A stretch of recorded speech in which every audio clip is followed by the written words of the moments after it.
चला आज चमचमीत अशी फणसाची भाजी बनवूया।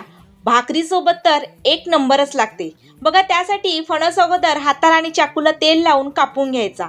मग याचा चिकटपणा जाण्यासाठी थोडा वेळ मिठाच्या पाण्यात बुडवून ठेवून थोडासा तेलात हा फ्राय करून घ्यायचा। आता ह्यासाठी लागणारा आपण मसाला तयार करून घेऊ। कांदा, लसूण, खोबरं, धने आणि जिरं तव्यावर चांगलं भाजून घ्यायचं। व्यवस्थित भाजून घेतल्यावरती गॅस बंद करून मिरच्या, आलं आणि कोथिंबीर टाकायची। हे मग सर्व थंड करून मिक्सरला चांगलं वाटून घ्यायचं। आता त्याच कढईमध्ये तेल घालून हे केलेलं वाटण ह्यात टाकायचं। चांगलं तेल सुट्टेपर्यंत परतून घ्यायचं। मग यामध्ये चवीनुसार मीठ घालून घरगुती मसाले घालायचे आणि मग थोडं पाणी घालून हे फ्राय केलेले फणसाचे तुकडे ह्यात टाकायचे। व्यवस्थित मिक्स करून 15 ते 20 मिनिट चांगले हे शिजवून घ्यायचे। मग यामध्ये मॅगी मसाला घालायचा, त्यामुळे अप्रतिम चव येते। नंतर शेवटी भरभरून कोथिंबीर घालून गॅस बंद करायचा। तयार आहे चमचमीत अशी फणसाची भाजी।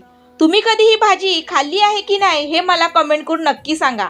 आणि तेवढं एक लाईक आणि चॅनलला सबस्क्राईब करायला अजिबात विसरू नका। धन्यवाद।